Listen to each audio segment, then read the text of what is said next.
RCF en Bourgogne, le flash, Hugo Sastre. Bonjour à tous, le pape François continue sa lutte contre le blanchiment d'argent. En 2016, le Vatican a gelé 2 millions d'euros d'origine douteuse déposés à la Banque de l'État pontifical.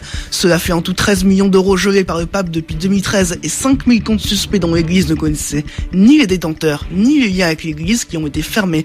Dans l'Ain, un cas d'influenza aviaire H5N8 a été détecté sur un cygne mort. Une zone de contrôle a donc été mise en place dans ce département, mais également dans 5 communes de Saône-et-Loire: Mâcon, Varennes et Mâcon, Crèche-sur-Saône, Vinzelles et Chintré.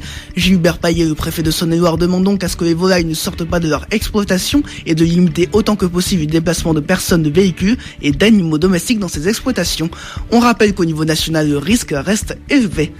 Xavier Belin, le président de la FNSEA, la Fédération nationale des syndicats d'exploitants, est décédé hier. Il dirigeait le syndicat depuis 2010. Âgé de 58 ans, il a succombé hier à une crise cardiaque.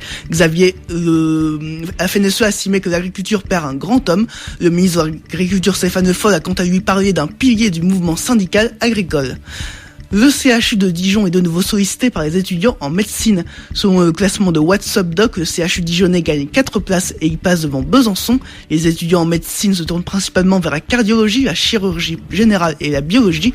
En revanche, les étudiants délaissent la neurochirurgie, l'ophtalmologie et l'oncologie. Selon l'INSEE, la fréquentation hôtelière en Bourgogne-Franche-Comté augmente de 1,1% au dernier trimestre de l'année 2016. Dans le détail, le mois d'octobre est en baisse de 2,2% par rapport à 2015. En novembre, on assiste à une augmentation de 6,6%. Le mois de décembre est quant à lui en stable. Les touristes sont de moins en moins originaires de l'étranger. Les Chinois sont toujours majoritaires mais enregistrent une baisse de fréquentation de 25,8%. A contrario, ce sont les clients hollandais qui ont le plus progressé. En moyenne, les clients restent moins de 2 nuits, ce qui est la durée la plus faible de France. L'alliance Hamon-Mélenchon pourrait finalement ne pas exister. Pourtant, en visite au Portugal, Benoît Hamon a répondu à Jean-Luc Mélenchon en estimant qu'il était le mieux placé pour faire gagner la gauche. Le candidat de la France Insoumise qui a détaillé sa stratégie économique en annonçant une baisse du taux de chômage de 10 à 6%. Il prévoit également une augmentation du SMIC de 173 € par mois.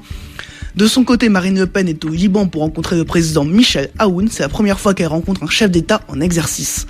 La ministre de la Santé, Marisol Touraine, va lancer ce midi une campagne d'information sur la fin de vie. L'idée est de mieux faire connaître au grand public les changements législatifs qui sont entrés en vigueur depuis 1 an, mais aussi d'inciter les Français à faire connaître leur volonté à leurs proches. Nouvelle défaite du DFCO hier, les Dijonnais ont mené contre Lyon 2-1 mais se sont fait rattraper en fin de match et ont perdu 4-2. Au classement, Dijon n'est plus qu'à 2 points d'être barragiste. La météo du jour est nuageuse en Côte d'Or mais claire en Saône-et-Loire. En fin de journée, la pluie devrait faire son apparition et exister jusqu'à demain.